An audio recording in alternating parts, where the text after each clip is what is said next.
yaptıklarını ölçüyü ve tartıyı eksik yapmayın. Sen yumuşak huylu ve çok akıllısın.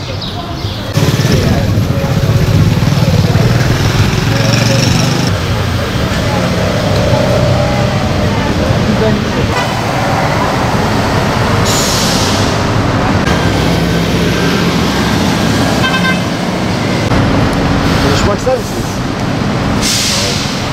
Yanayım. Köprüyü kelamet yaşa.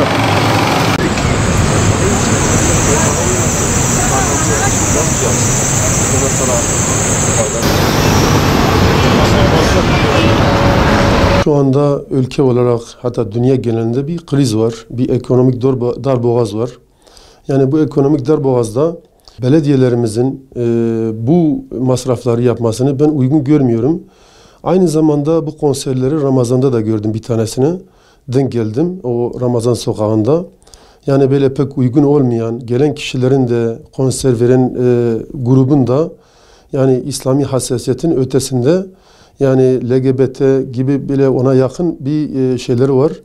Gençlik çok kötüye gidiyor. Yani gençliğe daha güzel etkinlikler, faaliyetler yapılmasını tavsiye ediyorum. Bu konserlere verilen paralar da bu ekonomik darboğaz zamanında gençlere harcanmasını tavsiye ediyorum. İslami hassasiyeti olan diyelim ki bazı yazarlar, alimler davet edilebilir, konferanslar onlara verilebilir. İş imkanı, istihdam yapılabilir. Mesela buna benzer alanlarda kullanılabilir. Yani ki bu konserlere az para gitmiyor yani. Valla ben karşıyım yani. Çünkü ben konser düzenliyor ama milletin su parası fazla geliyor. Yani bizden o para kendi cebinden çıkmıyor ki. Kendi cebinden çıkarsa düzenlesinler. Ama garibana gidiyor. Hacı evinizden yapıyorsanız yapın. Millet sebeplensin. Ama sen onu milletten alıyorsun. Ya bir sürü genç nüfusumuz var. Hep işsiz.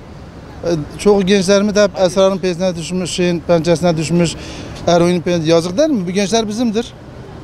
İş sahibi olsalar kötü bir şey. Menada sokaktan kurtulurlar. Sen bir konser bana bir şey kazandırmıyor ki. Ya vallahi tepki ne şekilde vereceğimi bilmiyorum ki. Yani şimdi onlar da kendini bir çıkar bulmuşlar, bir yol bulmuşlar, güzergah bulmuşlar yani. Yani diyorlar ki bir şey laf var.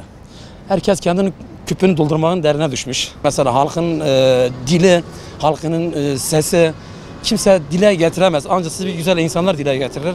Şimdi dikkat ediyorum ki yani devran şöyle bir durum var yani berdan olmuş yani. Ya belediye konserleri şimdi halkın cebinde diyorsun gidiyor para mesela. O örneği yani bunu gerçekten ben caiz görmüyorum. Bu parayla başka bir iş yapsa örnek vereyim. Nasıl anlatayım ki? Yani halka bir fabrika yapsa, gençlere bir fabrika yapsa, bir iş yeri açsa, kendini yani bizim ihtiyacımız ne var örnek vereyim. İhtiyacımıza ne lazım? Bu konserler verdiği zaman sadece bu bir reklamdır. Reklam kendimi beyan ediyorum. Kendimi dile getiriyorum. Daha yani her şey bitmiş, her şeye ihtiyacı yok, gençlerin ihtiyacı yok, normal insanların ihtiyacı yok, iş güç her şey çok, para çok. Böyle bir hayat bağlılığı yok. Her şey gülü gülistan. Belediyede konser düzenlersem, şu şekilde düzenlersem tamam. Benim ilk baştan kendimi karnımı doyurmam lazım. Halkının karnını doyurmak lazım. Gençlerin karnını doyurmak lazım. Yani kendim halkına bakmak lazım. Benim bakış açım ya konserlere verilen paralar, harcamalar bence fakirlere biraz dağıtılsa. Çünkü herkes kötü durumda. Ondan sonra daha önemli şeyler yapılarak yani harcansa daha iyi olur. Evet halkın yararına dayalı. Hani bazı eski evlerimiz var daha hala Urfa'da daha nice yerler değişilecek. Yani öyle yerlere yapılsa daha iyi olur yani ben diyorum. Hem fabrikalar yani çünkü gençlerimiz hepsi boşta. Bu çocuklarımız bu gençlerimize güzel bir iş imkanı verilirse ben de diyorum ki yani güzellik olur. Yani kötü şeyler de kalkar ortadan yani. Zaten ezelden beri halkın parasını çarçur ediyorlar. Şu andaki belediye başkanı olsun, ilçedeki belediye başkanları olsun.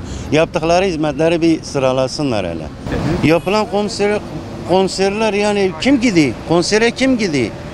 Belediyede çalışan şeflerin ailesi gidiyor. Özel idarede çalışan memurlar gidiyor. Bir fakir evinden çıkacak acaba gücü var mı? Urfa için yola kullanırlar, ışıklara kullanırlar. Yani konser yapmış. Sadece konser değil ki. Gelen ödenekler nereye gidiyor? Bana bakılırsa karşıyım ben. Böyle konser için bu para verdiği konsere başka bir yere harcatsa daha iyi olur yani. Yani içeride başka bir iş yapmak için daha uygun görüyorum ben. Yani fabrika yapılsa iş olsa daha iyi olur. Başka yere gitmez. Şimdiki bir Urfa biraz fakir. İş yoksa daha iyi olur. Başka yere gitmesin. Kendi memleketinde çalışsa daha iyi olur. Çok çirkin bir iş. Çok da karşıyım yani. Çok da çirkin bir iş yani. Olmaması gerekir böyle. Urfa'ya yakışmaz. Gidiyorum. Öncelikle isim soy isim ablam. Ha? İsim soy isim. Emine Akça. Emine Akça. Ha. Emine Hanım Şanlıurfa'da konserler düzenleniyor. Bu konserlerin yerine neler yapılabilir? Bir fakir fıkarayı buraları da doyursalar, bu işçilerimize iş bulsalar,